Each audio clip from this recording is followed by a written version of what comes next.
"Mommy, wake up! They're going to raid our home!" Tears streamed down Lee Nanko's pale little face.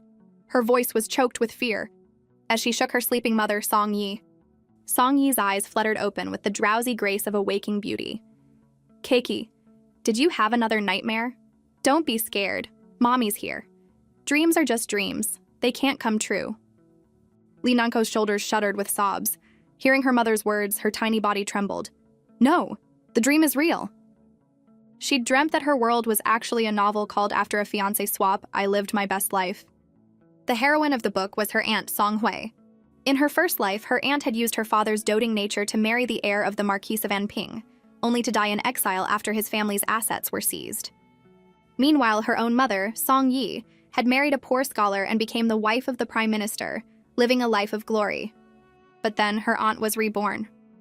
On the day they were to choose their fiancés, her aunt didn't hesitate to switch, marrying the poor scholar herself. That meant her mother was forced to marry the Marquis' son, becoming the cautionary tale in her aunt's new, glorious life. A life that ended in a raid, exile, abuse, and a miserable death. In the novel, Nanko was only 8 when the Marquis' manor was raided and the whole family was exiled to the remote region of Qianzhou. On the first day of their exile, their rations were withheld, and they were forced to kneel and were brutally beaten. On the second day, her grandmother was beaten to death trying to protect her, her blood soaking Nanko's clothes. On the third day, the vile guards set their sights on her mother. They dragged her into the bushes. Her father, a man who had always been a carefree playboy, fought them like a madman, but was beaten half to death. In the end, her mother couldn't bear the humiliation and took her own life. And Nanko herself was sold to a brothel by the guards who had been paid off. She hadn't believed it at first, but her dreams had started coming true. First, she dreamt that her grandmother's beloved cat suddenly died. The next day, it was dead. Then she dreamt that days of heavy rain caused the lake at their manor to overflow, flooding the back garden and washing up a ton of fish. That happened too. Dawn was breaking. She could almost hear the rhythmic march of the Imperial Guard. "There's no time!" "By order of Prince Xuan, we are here to seize the manor's assets. Everyone out now!" With a sharp command, the gates of the Marquis of Anping's manor were thrown open. Soon everyone was herded into a side hall in the front courtyard. The eunuch delivering the edict whispered something to the person inside the sedan chair. A moment later, a single word, cold as a blade, came from within. "Seize." Lee Nanko huddled in her mother's arms, her round pale face scrunched in worry. Everything was happening exactly as it had in her dream. Her father was an official in the Ministry of Revenue, in charge of its warehouses. Someone had reported him for taking bribes and accepting substandard tribute goods into the state treasury. In the Chu dynasty, corruption could lead to anything from the seizure of assets and exile to beheading. "No, I have to figure out a way out of this." Before she could form a plan, she heard her grandfather, the Marquis of Anping, roaring, "Where is that disgrace of a son?" Song Yi clutched her daughter, her hands trembling and tears falling like broken pearls. "Father is probably at the censorate. The censorate investigated the case and reported to His Majesty, which is why they're here now," a clear, childish voice said. The Marquis of Anping turned and saw it was Lee Nanko who had spoken. He scowled. "Shoo! What does a little kid know? Go stand aside and don't get in the way." But her words sparked a memory. He lowered his voice and asked Song Yi, "I remember your sister's husband was transferred to the censorate, wasn't he?" Song Yi, lost in her grief, took a moment before nodding blankly. The Marquis whispered urgently, "Write him a letter asking for help. I'll have someone clever sneak out through the doggy door in the back and deliver it. Your brother-in-law is an imperial censor. If he can pull some strings, we might have a chance." Song Yi's eyes lit up as if she'd found a lifeline. "You're right. My sister, Song Hui, has always been so good to me, and her husband's mentor is the Prime Minister. If they help, my husband will be fine." "Make sure you state clearly in the letter," the Marquis instructed, "that if they can help us, we will be eternally grateful and reward them handsomely." Song Yi nodded. "My sister and her husband are wonderful people. They'll find a way to help us. I'll write it right now." Lee Nanko threw her arms around Song Yi's legs. "Mommy, you can't write to Auntie." In her dream, it was that very letter that had sealed their fate and led to their exile. "KK, don't cause trouble. This is the only way to save our family," Song Yi said, her voice laced with anxiety. But she still took a moment to explain. Nanko looked up at her mother, her small hands trembling as she held her mother's. The ones who framed Daddy for corruption were Auntie and Uncle. Auntie has always been jealous of you. After she was reborn and switched fiancés, she wasn't happy that Uncle was just a minor official, so she convinced him to report Daddy. In her dream, after her uncle received the letter, he had presented it directly to the Emperor. The line about being eternally grateful and reward them handsomely was twisted into concrete proof of bribery. The Emperor, in a rage, ordered the entire family exiled to Qianzhou. Her uncle, for his righteous act of turning in his own family, was promoted 2 ranks and transferred from the censorate to the prestigious Ministry of Personnel. She couldn't let her uncle climb the ladder over the bodies of her family. The first step to saving them was stopping her mother from writing that letter. Nanko tugged on Song Yi's hand, gesturing for her to lean down. She stood on her tiptoes and whispered, "Mommy, haven't my dreams been coming true?" Song Yi's face went white. She remembered her daughter crying about a dream of a raid just before the Imperial Guard arrived. In the blink of an eye, it had happened. Nanko continued in a hushed voice. "In my dream, I also saw Uncle give the letter you wrote to the Emperor. The Emperor got so angry he exiled our whole family. We can't write that letter." A shiver ran through Song Yi, her face paled. As she clutched Nanko's hand, her expression wavering. "Could you be mistaken? Your aunt has always been so good to me, and your uncle is a kind and righteous man. How could they not help us?" Seeing that her mother was no longer saying dreams are fake, but was merely hesitating, Nanko decided to press her advantage. "In my dream, I met a very kind goddess. She's the one who told me all this, and a goddess would never be wrong." Song Yi was a devout Buddhist. The moment she heard goddess, the brush in her hand froze. The Marquis of Anping was growing impatient. "What are you dawdling for? Write the letter." Song Yi hesitated, wondering if she should tell her father-in-law about her daughter's dream. Nanko spoke first. "A few days ago when Uncle came to visit, he really liked one of Daddy's rare paintings, but Daddy wouldn't part with it. Uncle was so angry when he left. If we ask him for help now, I'm afraid he won't do it. Besides, I believe Daddy didn't take any bribes. Someone must have framed him. If we send a letter begging for help, it will just make us look guilty." Song Yi nodded in agreement. "Father-in-law Keiki has a point." The Marquis scowled. "It's just a painting. Your brother-in-law is a talented and broad-minded man. Do you really think he's that petty? And stop saying that disgrace was framed. Why would someone frame him and not someone else?" Though her voice was timid, Song Yi's stance was firm. "Father-in-law, I believe Keiki is right." The Marquis's thick eyebrows shot up, his face turning livid. "This is absurd. If you won't write, I will." "Whether he can help or not, at least writing the letter gives us some hope. Are we supposed to just sit here and wait to die?" The Marquis was an impatient man. He shoved Li Nanko aside from the desk. Nanko stumbled and fell to the floor. "KK!" Song Yi cried, her face pale as she rushed to help her daughter up. "Are you hurt?" Nanko shook her head obediently. She saw her grandfather had already picked up a brush and was writing furiously. She knew he was stubborn and hot-headed. Once he made up his mind, no one could change it. If that letter got out, her father's fate would be sealed. Seeing the Marquis finish the letter, tuck it into his robe, and head for the back window. To find someone to deliver it? Nanko's eyes darted around. She cupped her hands around her mouth, took a deep breath, and shouted in a voice that echoed through the hall, "Grandpa! There are no guards at the back window! Quick, run!" A guard at the door strode in, drew his saber, and roared at the Marquis, who was halfway out the window. "What do you think you're doing? Get back here!" "Send a few more men to guard the back window." Their only escape route was now blocked. The Marquis retreated, his face grim. He turned and aimed a vicious kick at Li Nanko. "You little brat." Nanko seemed to have anticipated it. She dodged backward, hiding behind the guard and clinging to his uniform. She put on her most terrified face. "Sir, save me!" The guard, a man with a full beard, frowned and looked down at the little girl. So cute, but what a dummy.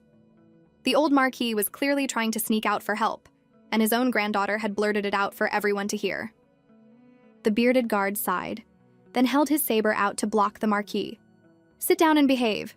Any more trouble and I won't be so polite." The Marquis shot Nanko a venomous glare. "You wretched girl!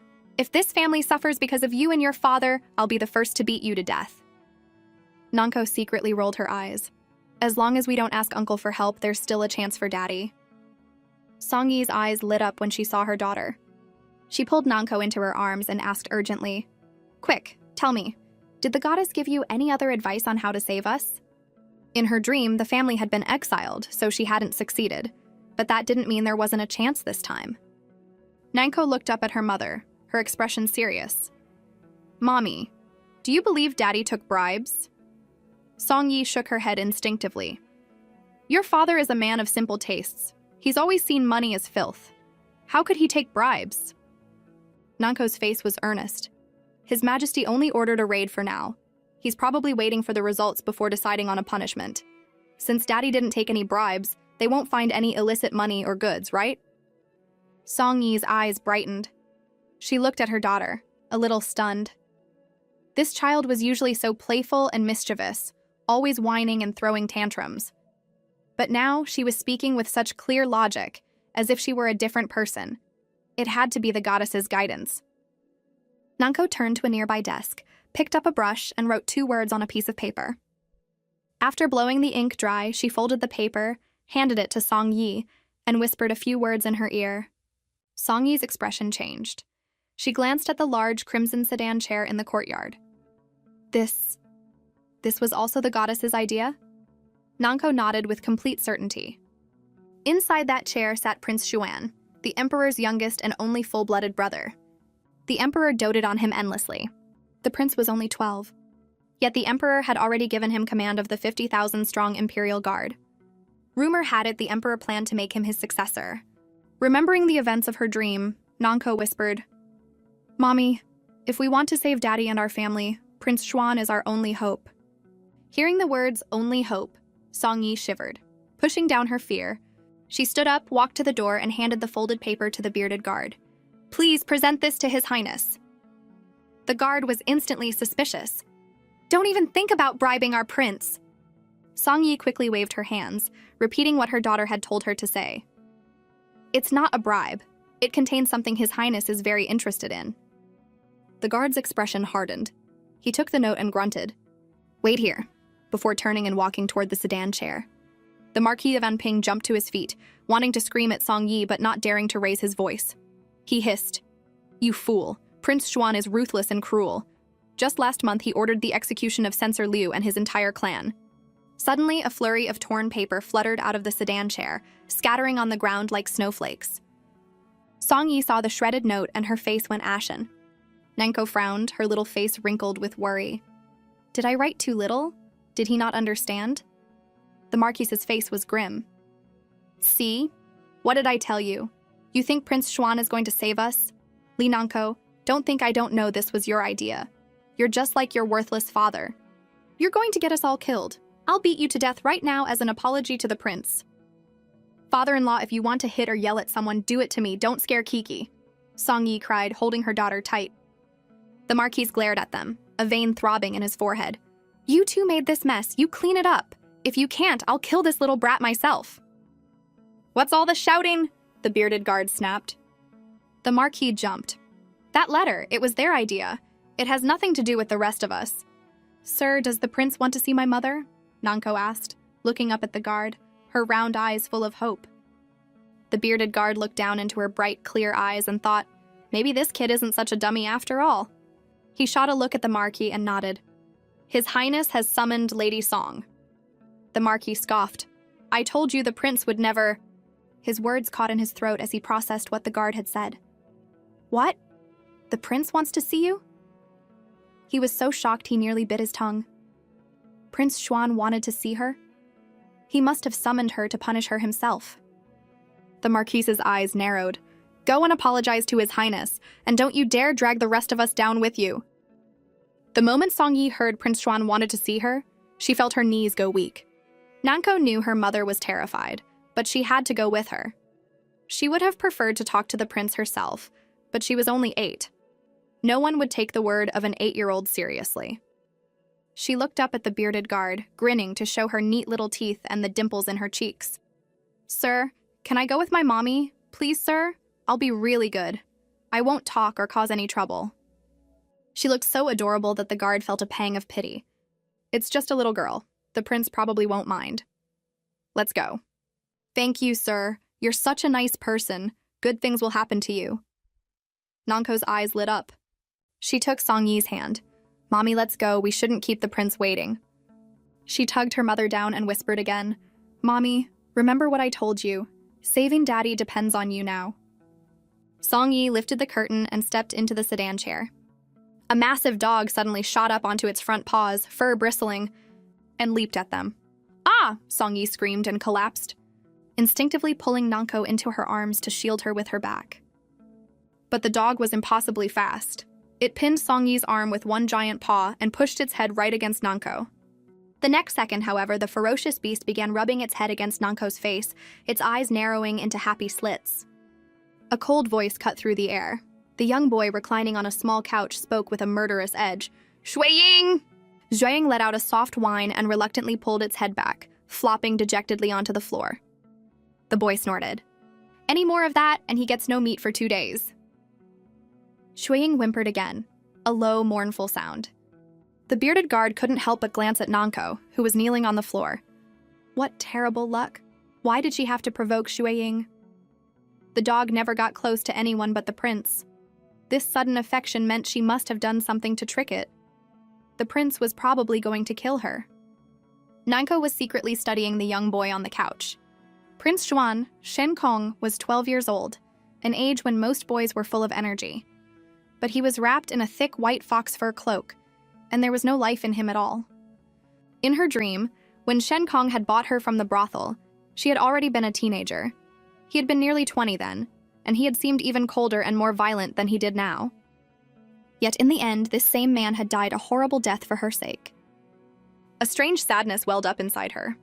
She quickly lowered her eyes and nudged her mother. Your Highness, I wish to... Bargain with me? Ask me to save your family? Shen Kong cut her off. I don't save useless people. However, if you agree to one condition, I might give you a chance.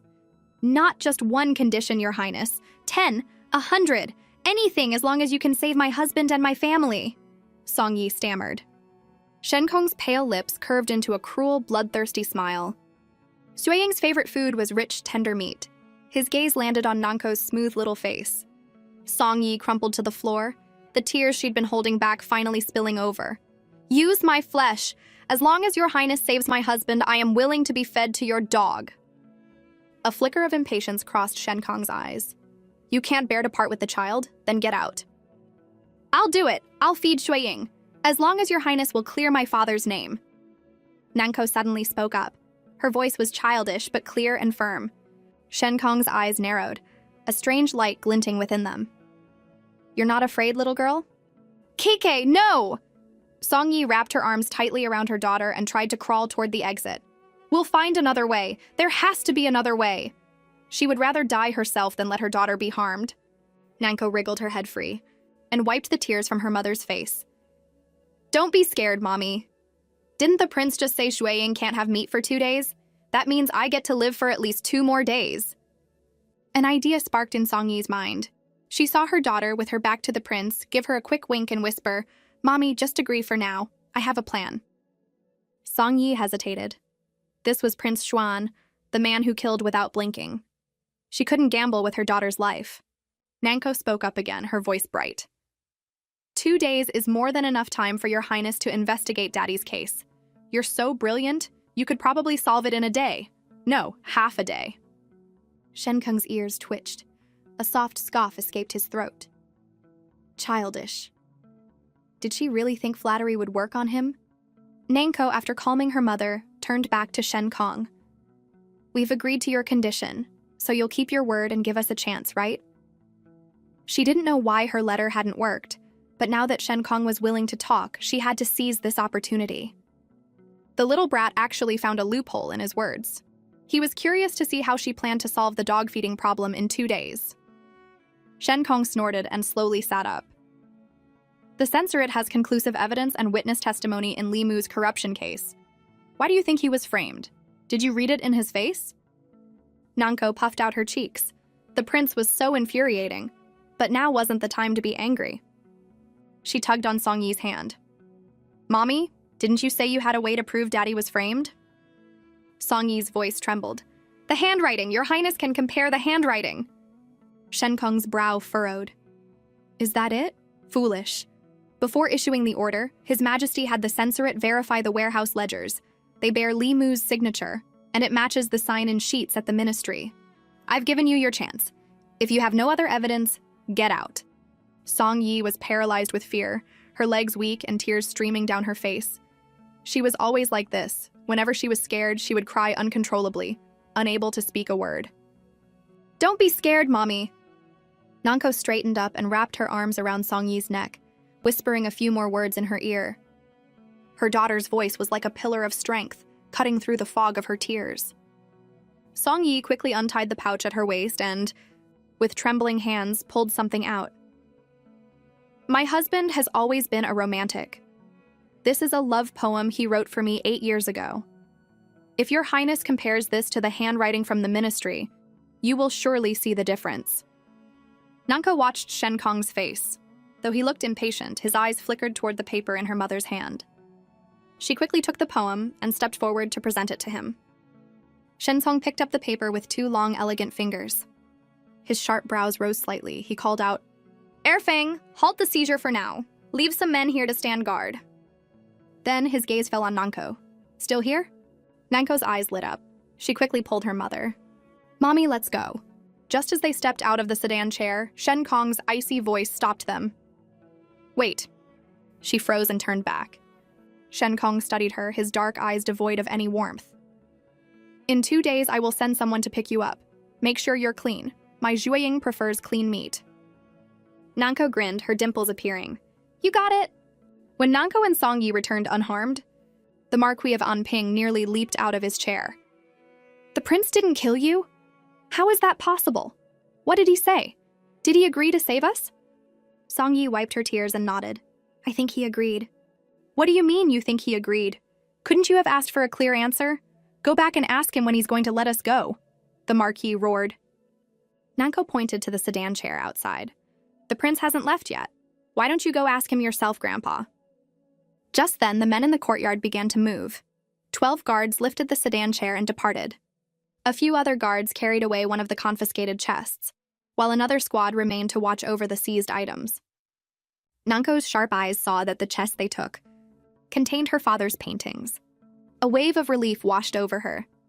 If Prince Xuan took the paintings, he would definitely compare the handwriting.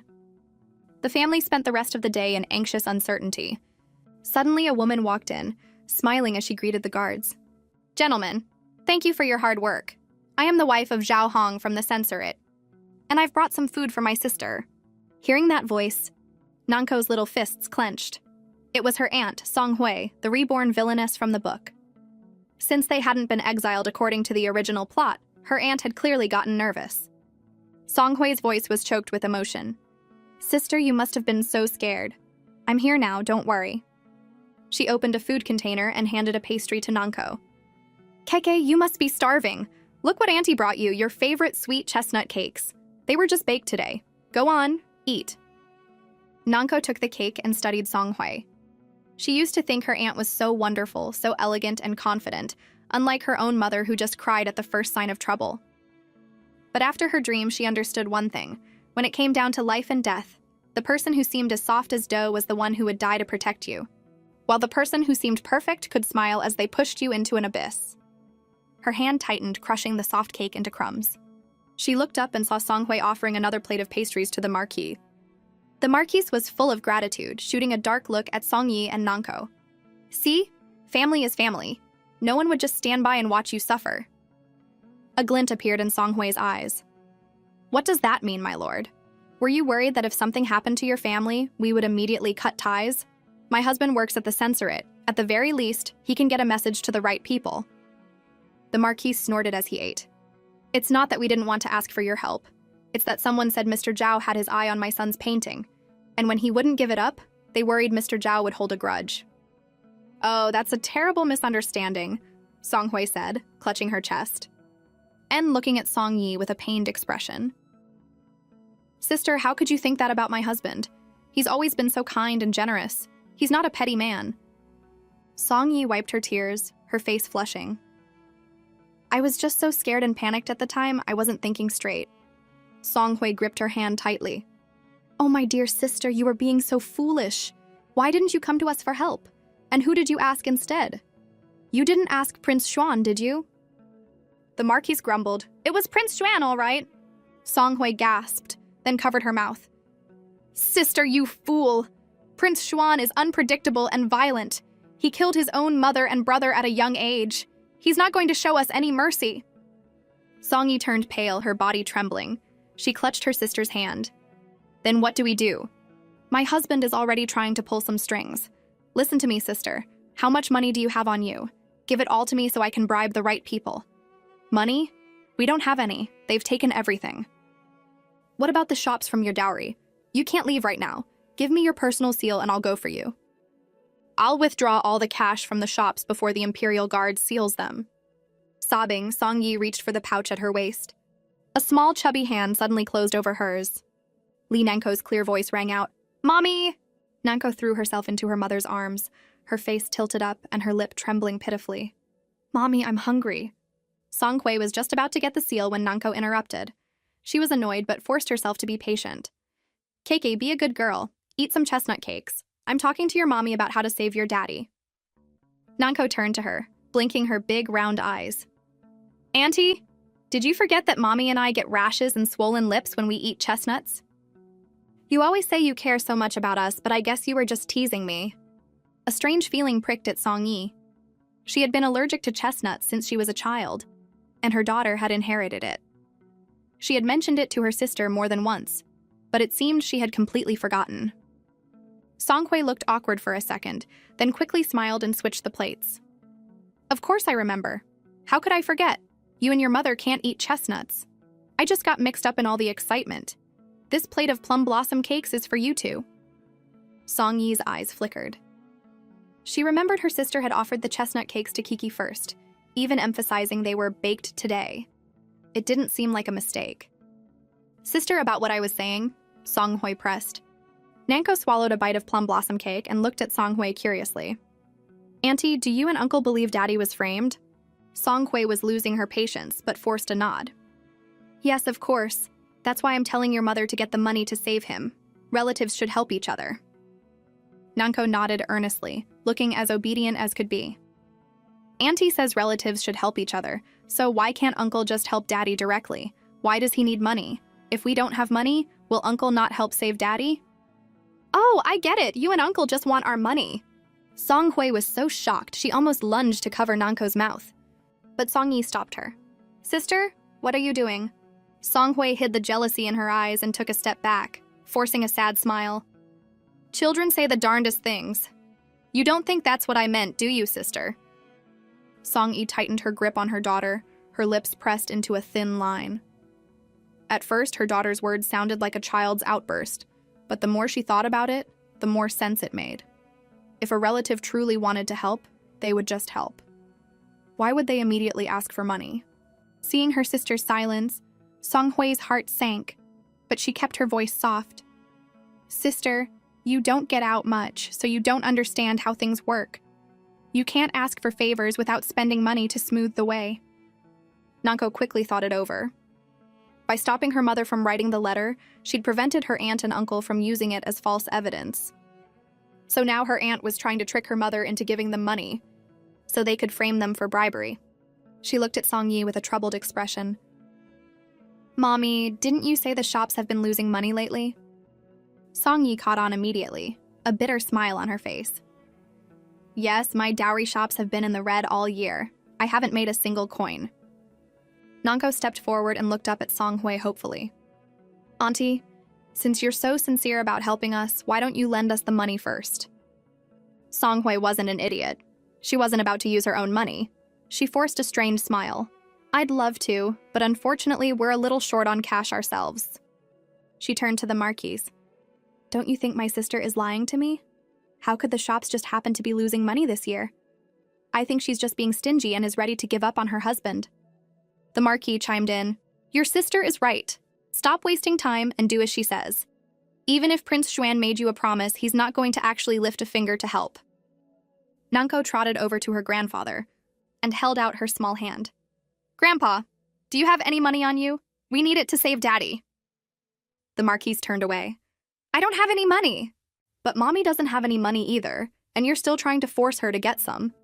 Do you know a secret way to make money appear, Grandpa? If you do, you should make some now so we can save Daddy. Her innocent voice and guileless expression completely shut the Marquis up.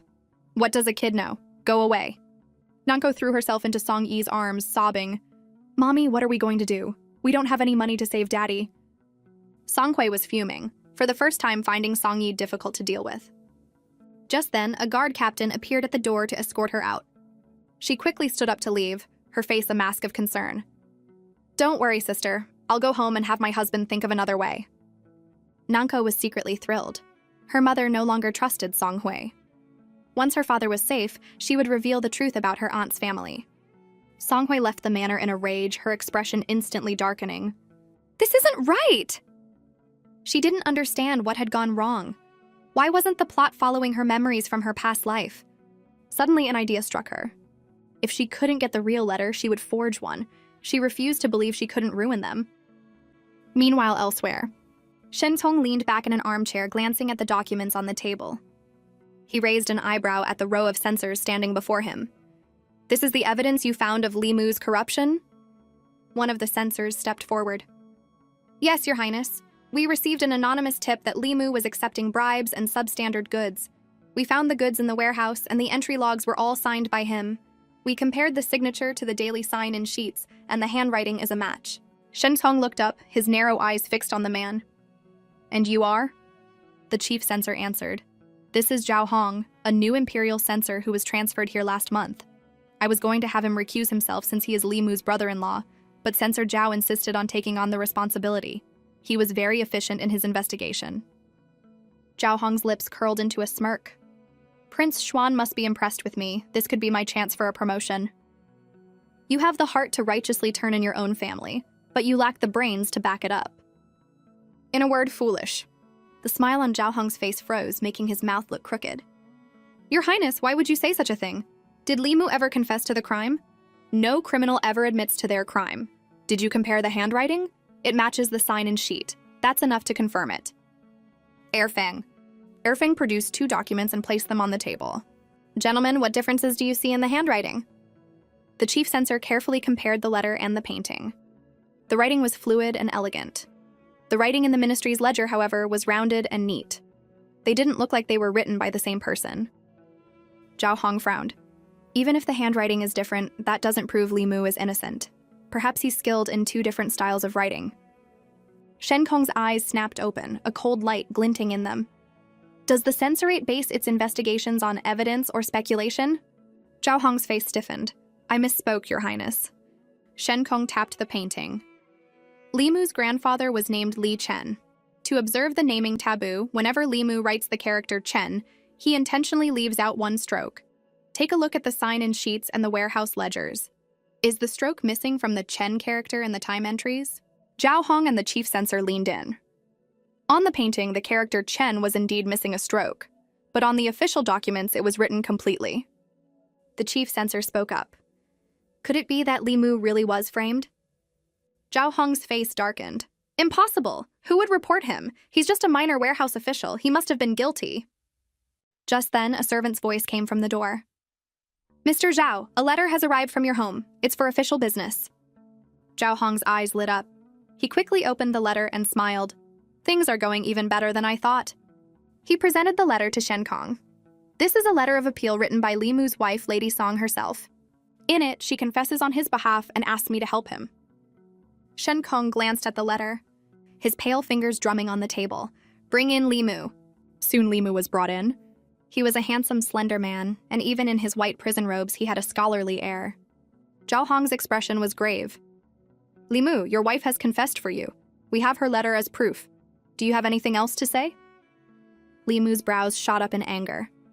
My wife and I are kindred spirits. She knows my character better than anyone. She would never write some confession letter for me.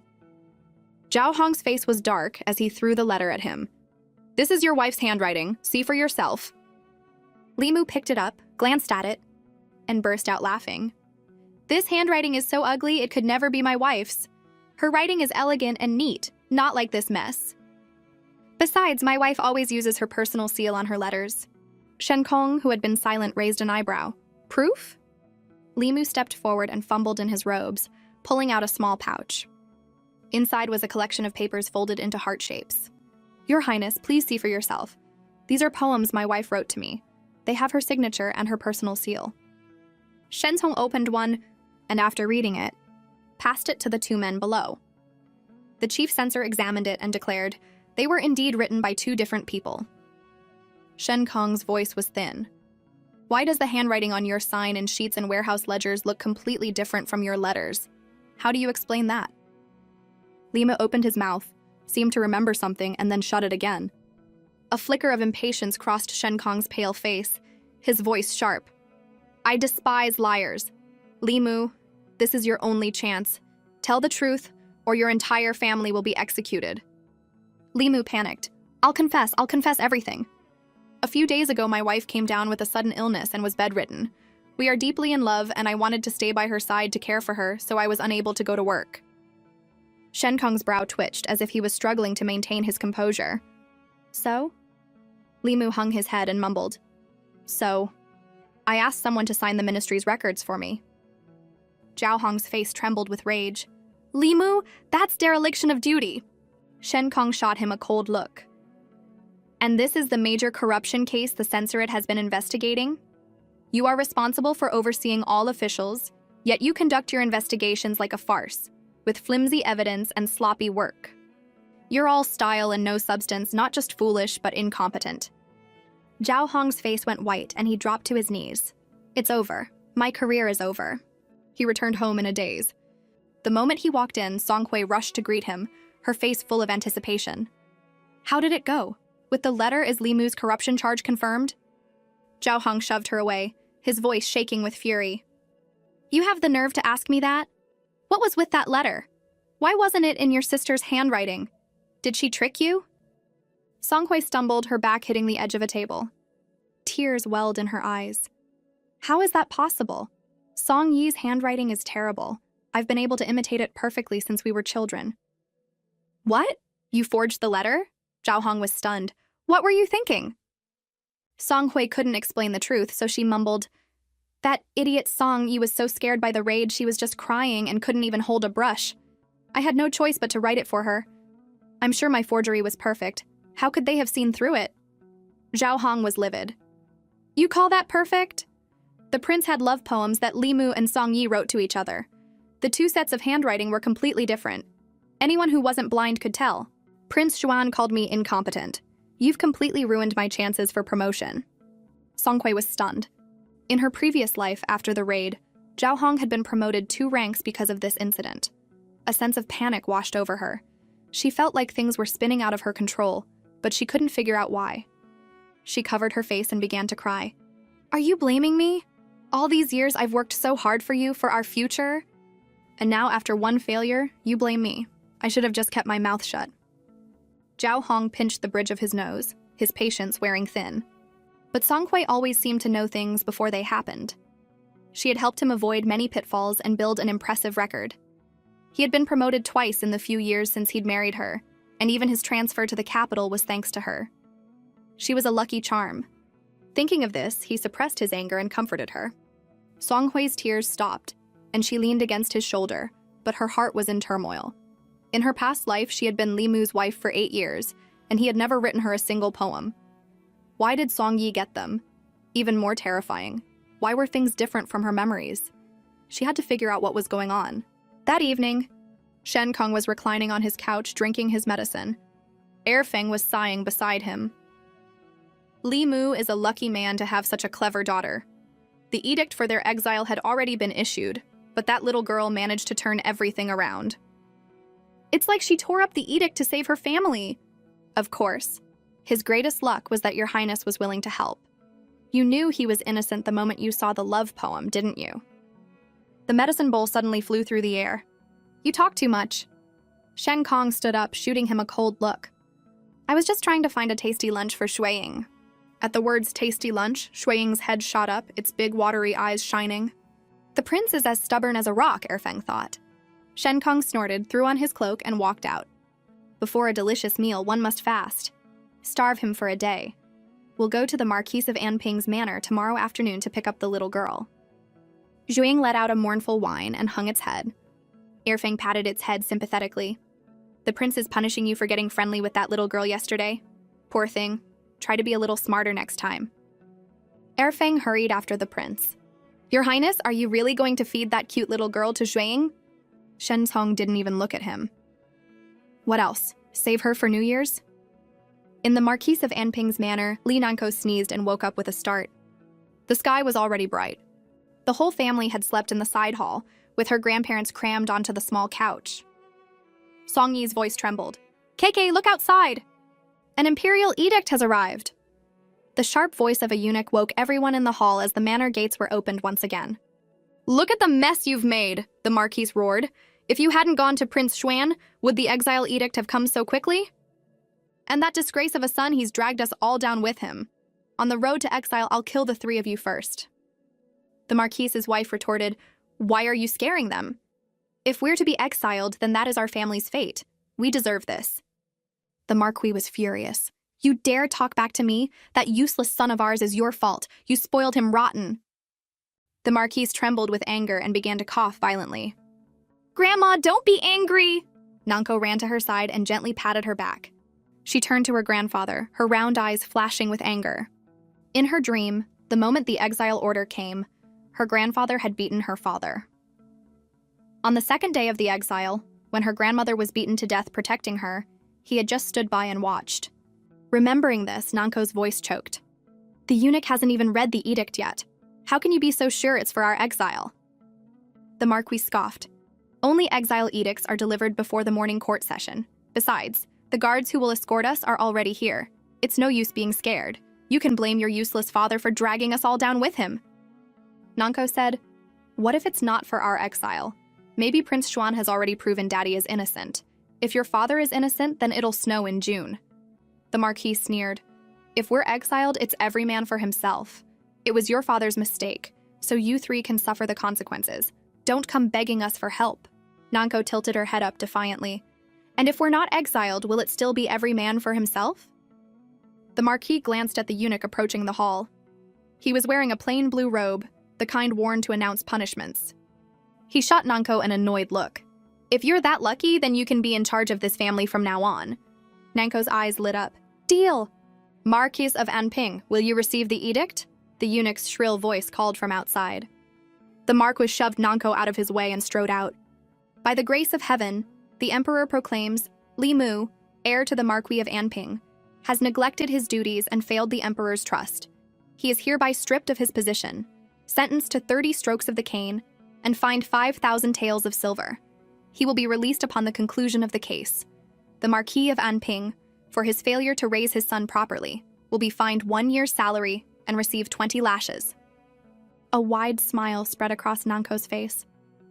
Mommy, did you hear that? Daddy didn't take any bribes. We're not being exiled. Song Yi nodded over and over, covering her mouth as she sobbed with relief. Nanko hugged her mother's arm, her own nose tingling. Her heart soared. She had done it. Her family was safe. Only the Marquis was furious. That disgrace, he's dragged me. The eunuch's face hardened. Is the Marquis displeased with His Majesty's judgment? The Marquis went pale and quickly dropped to his knees. I would not dare! The eunuch smiled. His Majesty has decreed that the fine is to be paid to the Ministry of Revenue, but the Marquis's lashing will be administered here, in front of the manor, as a lesson. The Marquis valued his reputation above all else. To be whipped in public was worse than death. After the 20 lashes, he wanted nothing more than to faint on the spot. But he knew that would be even more humiliating, so he gritted his teeth and, with his back bleeding, stumbled back into the courtyard. He was met by Li Nanko, who was looking up at him, her round face serious. From now on, I'm in charge of this house. A man of your word, right, Grandpa? The last bit of strength the Marquis had mustered vanished. He let out a choked sound, fell flat on his face, and passed out. The head maid of Song Yi's courtyard, Chen Mama, came to report. Someone from the Song family is here. They said the master and mistress are very worried and have asked you and the young miss to visit. Song Yi replied, Yesterday was the Mid-Autumn Festival. I should have visited my parents. They must be so worried. Kiki, go get ready. We'll go see your grandparents. Nanko went to her room to change. When she came back out, she was stunned by Song Yi's outfit. She was wearing a dark brown jacket over a mouse gray skirt, her hair in a high bun held by a dark green jade pin. Nanko's brow furrowed. "Mommy, you should change. That doesn't look good on you at all. This is what I always wear when I visit my parents." "Tian Mama said it looks good, that it's dignified and elegant," Song Yi said, tugging at her jacket. Nanko glanced at Tian Mama, who was peeking in from the doorway, and puffed out her cheeks. Tian Mama had been her mother's nanny and had come with her to the Marquise's manor. She managed her mother's entire courtyard and had her complete trust. But after her dream, Nanko knew Tian Mama's true loyalty lay with her step-grandmother. She had seen Tian Mama pack her bags and return to the Song family the day they were exiled. Nanko took Song Yi's hand and pulled her into the inner room. "Can I help you get ready today?" Song Yi smiled and pinched her cheek. "Of course, sweetie. I'll listen to you." Nanko opened Song Yi's wardrobe. Almost everything was either dark blue or dark brown. She rummaged through it and finally found a set of clothes tucked away at the very bottom. Her eyes lit up. "Mommy, wear this!" Tian Mama frowned. "That's much too bright.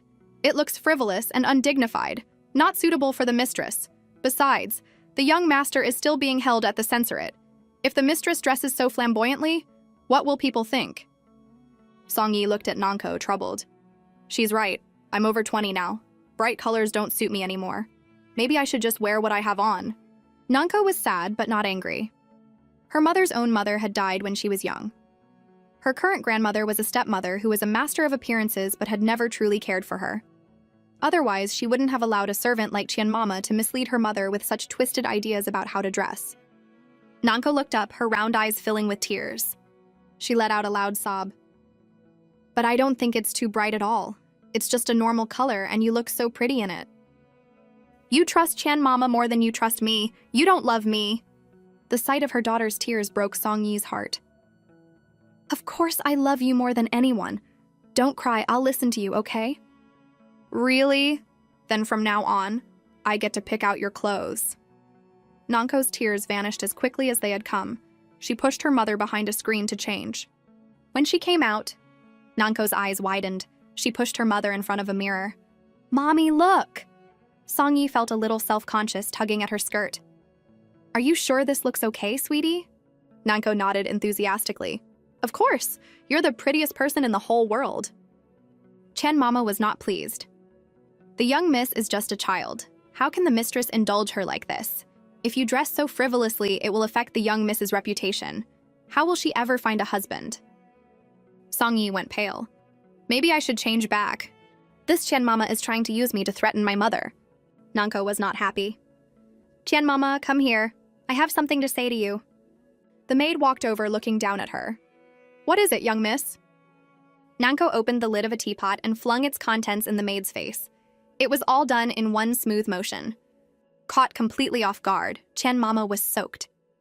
"I can't bear this humiliation. I've served the mistress my whole life, only to be insulted like this by the young miss."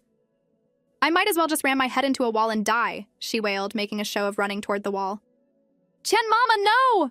Song Yi cried, rushing to stop her. But Nanko held her back. "Don't worry, Mommy. She's just trying to threaten you. Have you ever seen someone who really wants to die announce it with such a performance first?" The tears in Song Yi's eyes froze. She's right. Who announces they're going to kill themselves? Whenever she and Tian Mama disagreed, the maid would always cry and threaten to kill herself. She'd done it so many times, but she'd never once actually run into a wall. Seeing that Song Yi wasn't rushing to comfort her as usual, a flicker of malice crossed Tian Mama's eyes. Not daring to actually run into the wall, she just wailed, "What did I do wrong to make the young miss throw hot tea on me?" Nanko smiled innocently. "Tian Mama, your eyes are bad. I was just trying to wash them for you. My eyes are perfectly fine." Nanko pointed to Song Yi's dress. "If your eyes are so good, why did you think that brown dress looked good on Mommy? If your eyes are so good, why do you think these bright colors look frivolous? Open your eyes and look at how pretty she is. You're just lying." So I was trying to help. Do your eyes feel any clearer now, Tian Mama? Tian Mama wanted to curse. But seeing Nanko's "I've got another pot right here" expression, she swallowed her words and mumbled, "A little clearer." "Then take a good look. Does Mommy's dress look pretty? Does it still look frivolous?" Tian Mama practically ground the word out through her teeth. "Pretty." Nanko clapped her hands happily. See, Mommy? Washing her eyes with hot tea worked. She can see properly now. A shiver went down Chanmama's spine. For years, the old mistress's orders had been to make Song Yi look as plain and ugly as possible. It had always been an easy task. Why was it so difficult today? Nanko smiled and took Song Yi's hand, leading her out. This was just the beginning. Chanmama had bullied her mother for years and done many terrible things behind her back. She was going to get revenge for every single one of them. In the carriage, Song Yi held her daughter and thought about what had just happened. Kike, do you really think the clothes in my wardrobe are ugly? Nanko hugged her arm and nodded seriously, reaching up to touch her mother's face. Of course. You're only 26, Mommy. You're at your most beautiful. You have such fair skin. You should wear bright colors to look elegant. Those dark blues and grays just make you look old and sallow. Song Yi's brow furrowed.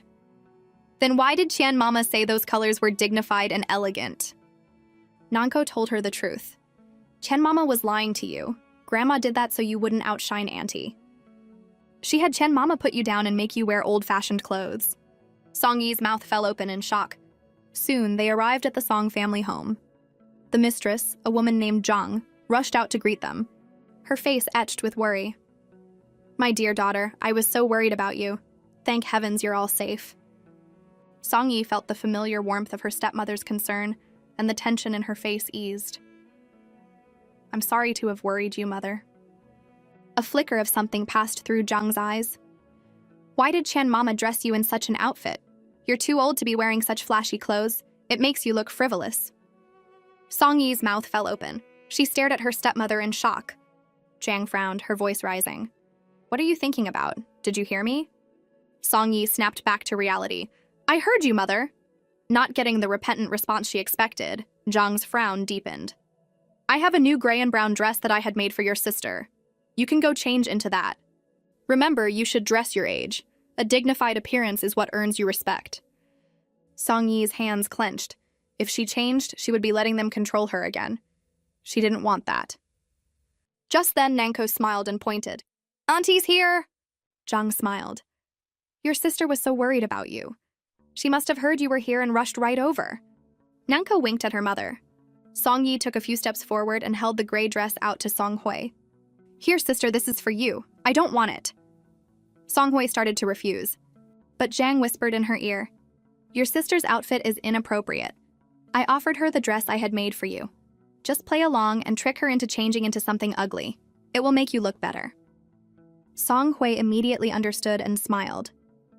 If it was a gift for you, sister, you should wear it. We're sisters. We don't need to be so formal. Song Yi shook her head and offered the dress again. My husband gave me this outfit. He is being punished today and I'm wearing this to pray for him. I can't change. Mother said this dress is lovely, so I wouldn't want to take it from you. Nanko clapped her hands and pointed at Song Hui's dress. Grandma said Mommy is too old to dress so frivolously. Auntie is the same age as Mommy, so why is she dressed so frivolously too? Song Yi frowned, her expression serious. She's right, sister. Your dress is much too bright today. It looks frivolous and undignified. You should change immediately. Song Hui's smile twitched. I was in a hurry and didn't have time to choose my clothes. Let's just talk. Nanko looked up at Zhang, her face a mask of confusion. When Mommy was dressed inappropriately, you made her change right away. But now that Auntie is dressed inappropriately, you're not making her change. Is it because you don't love Auntie? Zhang's heart clenched. What can I say to that? If she didn't make Song Hui change, she knew Song Yi wouldn't let it go. She couldn't understand how, after manipulating Song Yi for over 20 years, she had managed to trap herself. She shot Song Hui a look. Song Hui understood her mother's signal, and, with a dark expression, went to change into the gray and brown dress. When she came back, she immediately started probing. When the manor was being raided, what made you think to ask Prince Xuan for help? Did someone give you the idea? The teacup in Song Yi's hand trembled. She knew the answer to this one. Keiki had coached her in the carriage. Nanko gave her mother a playful smile. Song Yi said, No one told me. I was just so scared I was out of my mind. I saw the Imperial Guard and just wanted to beg for mercy. It could have been a dog walking by, and I would have begged it for help. Song Hui's face hardened. She had gone to the manor later. Is she calling me a dog? But then she saw the tears in Song Yi's eyes and her lost expression, and she frowned. What about the love poem? Did Prince Xuan ask you for it? Song Yi nodded. Of course. I never would have thought of it otherwise. Why do you ask, sister? Do you have a favor to ask of the prince? Song Hui told herself she was overthinking things and shook her head with a smile. No. I just heard from my husband that the prince produced your husband's love poem at the censorate yesterday and used it to clear his name. Song Yi, who hadn't known what had happened, looked shocked. Oh, my husband. How could he show our poems to other people? How embarrassing. Song Hui's expression tightened. My husband was there. He said your handwriting is lovely. Have you been practicing all these years? Song Yi blushed. My handwriting isn't very good. My husband helps me practice every day. He even guides my hand. I don't want to disappoint him, so I have to practice hard. Song Hui's smile cracked. He helps her practice every day? He guides her hand? Why hadn't Li Mu ever done that for her when she was his wife? Nanko saw the cracks in Song Hui's facade and smiled innocently. Auntie, you look so angry. Is it because Uncle doesn't help you practice your writing? Why doesn't he? Is it because he doesn't like you? The smile on Song Hui's face vanished completely. She nearly threw her teacup. Zhao Hong, though a scholar, was not a romantic. His mind was filled with nothing but his career and his future. He would never write her a poem or help her practice her writing. The tears that had been welling in Song Yi's eyes finally fell. Mother, sister, how could this have happened to us? Some vile, heartless person must be trying to ruin us. Who could be so cruel as to want our whole family dead? Song Hui wondered if Song Yi knew they were the ones who had framed Li Mu, but Song Yi was just sobbing, her eyes full of confusion as she begged, Please ask your husband to help. If he can get us the anonymous letter that was used to report my husband, that would be for the best. Song Hui's teeth ached. Who is testing who here? Jang quickly intervened. The letter is at the censorate, but it wouldn't be right for your brother-in-law to abuse his position. I'll have him look into it for you. Throughout the meal, Zhang and Song Hui were distracted. No matter how she looked at her, Song Yi seemed to be the same fool she had always been. So who had ruined her perfect plan?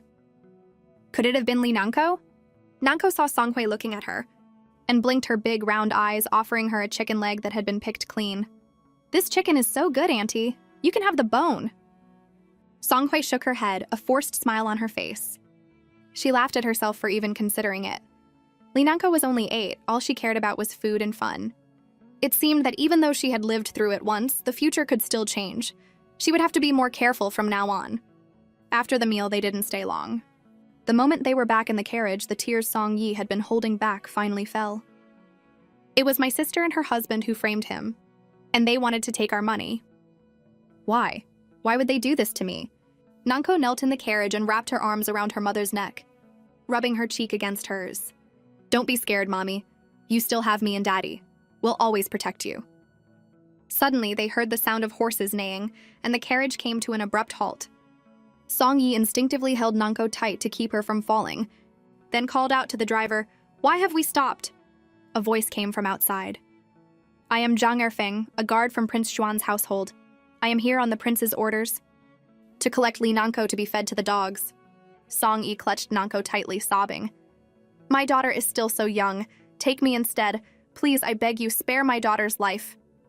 Erfeng's bearded face was a mask of reluctance. The prince has ordered me to bring Li Nanko to him immediately. Please, my lady, don't make this difficult for me. Nanko struggled out of her mother's arms and gave Erfeng a cheerful wave. Hello, sir. It's nice to see you again. Could you please give me a moment to take care of a couple of things? Then I'll come to the prince's residence myself. Is that okay? Song Ai was terrified. KK, no! Nanko squeezed her mother's hand and gave her a small shake of her head. Erfeng frowned. Nanko quickly raised her hand in a pledge. I swear, I'll keep my word. If I'm not at the prince's residence in half an hour, you can come and get me yourself. Such an adorable little girl, about to become lunch for Shueying. What a shame. The prince is too cruel. Erfeng sighed to himself and nodded. You have half an hour. If you're not there, I'll come for you myself. Thank you, sir. You're such a good person, Nanko said with a smile, pressing her hands together in a small bow. Erfeng couldn't help but smile, though he sighed again internally. He turned and left. Song Yi grabbed Nanko, crying, KK, don't be scared. I'll go in your place. I won't let that dog hurt you. Nanko believed her, but she couldn't let her mother go. If they truly angered Prince Xuan, not even all their heads combined would be enough. Don't worry, Mommy. I have a plan. Besides, the goddess is watching over me. I won't really be eaten by a dog. At that moment in Prince Xuan's residence, Shen Kong was lying on a veranda, a faint flush on his pale cheeks, his eyes full of malice. You really believe a little girl would walk in here to be killed? Zhang Erfeng, did you leave your brain at home today? Erfeng was on his knees, cold sweat dripping from his forehead. I was wrong, Your Highness. Please punish me. Shen Kong snorted. You have half an hour. If the girl isn't here by then, you can go and receive 20 lashes yourself. Yes, Your Highness. Erfeng knelt, not daring to move. The sun began to set. Half an hour was almost up, and Li Nanko had not arrived. Shen Kong sneered. Tricked by an 8-year-old girl, Zhang Erfeng, do you accept your punishment? Erfeng hung his head. I accept it, Your Highness. Just as he spoke, a bright voice called from the courtyard. Mr. Erfeng, I'm here. A flicker of surprise crossed the young prince's eyes. Is she foolish or just naive? Erfeng's face was not surprised, only relieved.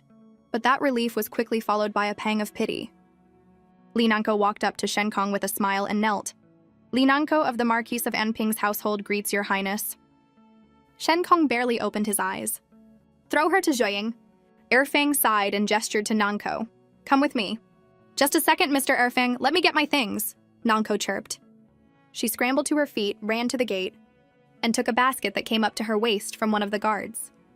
She struggled to carry it, stumbling halfway across the courtyard, before setting it down. She looked up at Erfeng with wide, innocent eyes. Mr. Erfeng, this basket is very heavy.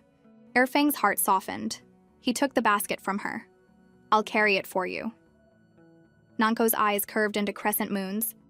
You really are a good person, Mr. Erfeng. Erfeng felt even worse. She was such an adorable little girl with such a sweet voice and a cute face. How could the prince bear to feed her to Shuiying?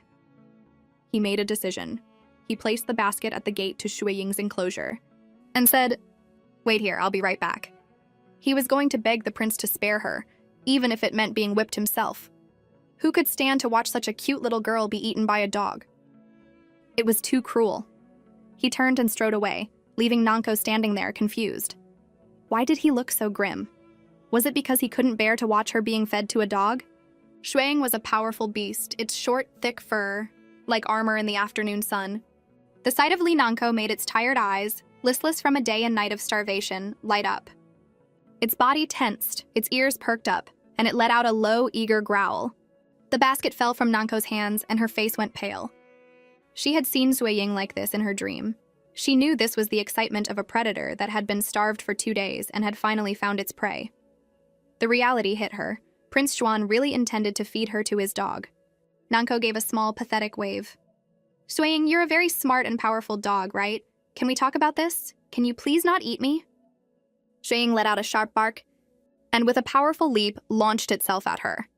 Just then, Prince Xuan and Erfeng arrived. Erfeng's jaw dropped. Your Highness, look, Shuiying! Shen Kong's expression was unreadable as he glanced into the enclosure, his eyes narrowing. Good boy, Shuiying. You see how cute I am? You can't bear to eat me, right? The little girl spread her hands, her face beaming like a sunflower. We have a deal, okay? You can eat this me on the ground. This me is delicious, I promise. 100 times more delicious than the real me. The me on the ground? Erfeng choked back a laugh and whispered, It's not exactly a perfect copy, but it's remarkably lifelike. Nanko was happily negotiating with the dog. Which part do you want to eat first, Shuiying? My head? No, that's a little cruel. Maybe you should start with the leg. Shen Kong snorted and strode into the enclosure. You're small, but you have a lot of nerve trying to fool me with a dummy. Nanko knelt properly, her grape-like eyes blinking.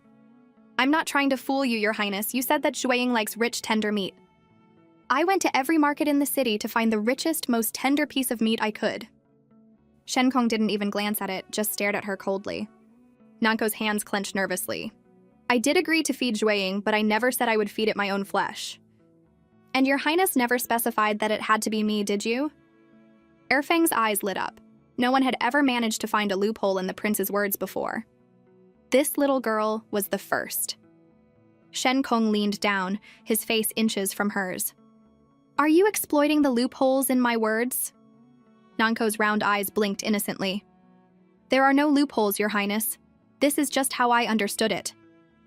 Since we're feeding Xueying, why don't we let him choose? Shen Kong's eyes narrowed. He looked at the dog, a silent threat in his gaze. Xueying whimpered and turned away, only to be met with Nanko's smiling face. Come on, cute Xueying, you choose. Which meat do you want to eat? I prepared this one myself. It's delicious and nutritious. Xueying looked from Shen Kong to Nanko, then let out another pathetic whine. Finally, unable to resist, it snatched up the piece of meat. Nanko's eyes lit up and she clapped her hands. See, Your Highness? Xueying has made its choice. It likes this me better. Xueying shivered, as if sensing a wave of cold fury. It turned its back to Shen Kong and began to eat ravenously. Shen Kong's fingers twitched. He was so angry he almost laughed, to be tricked by a little girl. He swept his cloak aside, and with a flick of his wrist, a soft sword appeared in his hand. Nanko saw a flash of cold light as the blade swung toward her. Nanko's hands clenched her skirt, her body trembling uncontrollably. Shen Kong slowly crouched down. He flicked her forehead with his finger. His eyes were full of undisguised contempt. I thought you weren't afraid.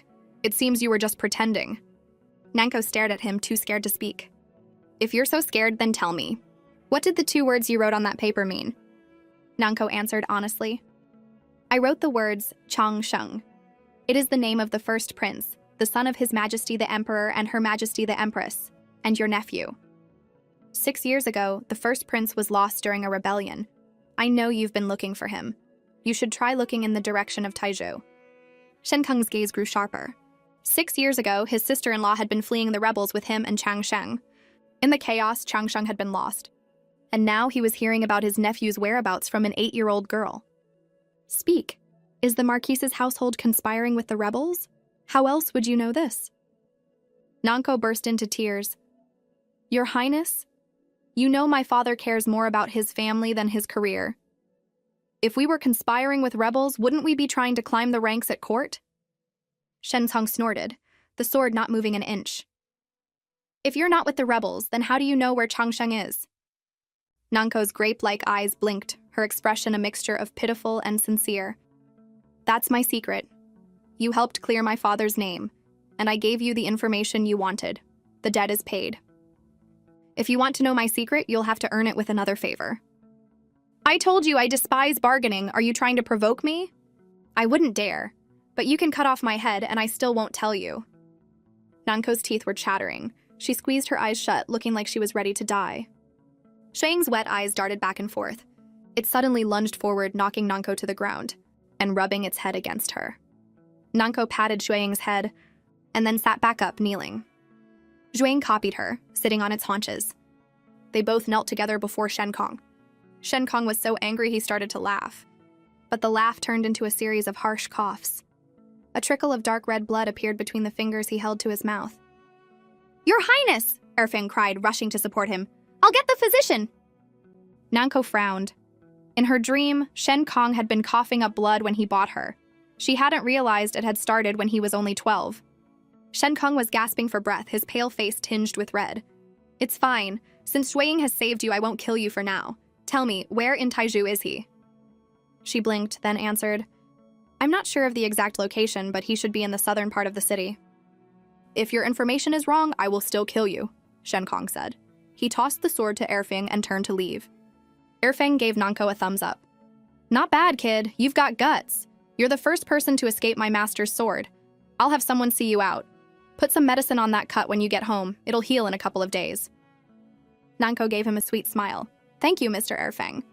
Erfeng, not daring to linger, called a servant over and gave him some instructions before hurrying after the prince. Shen Kong glanced at him. You're happy I didn't kill her? Erfeng grinned. I don't think your highness ever really intended to feed her to Xueying, did you? Shen Kong snorted. Your thinking is a delusion. Erfeng continued. She's just a child. If you wanted to know about the first prince, you could have just asked her. You didn't need to scare her like that. Shen Kong looked back at him. Do you think she acts like an 8-year-old? She's as sharp as they come. Erfeng had no reply. It was true. Most children her age would run and hide at the sight of the prince, but Li Nanko, though she had been pale with fear, had still dared to bargain with him. Do you think her information is reliable, Your Highness? Should we send men to Taizhou? We've searched there before and found nothing. Shen Kong didn't hesitate. Search. Focus on the southern part of the city in places we haven't looked before, and have a few men keep an eye on the Marquis of Anping's manor and Li Nanko. Irfeng nodded. Yes, Your Highness. So the prince does care about her after all. Shen Kong's dark eyes narrowed. Someone must have told her about my brother, or she overheard her family talking.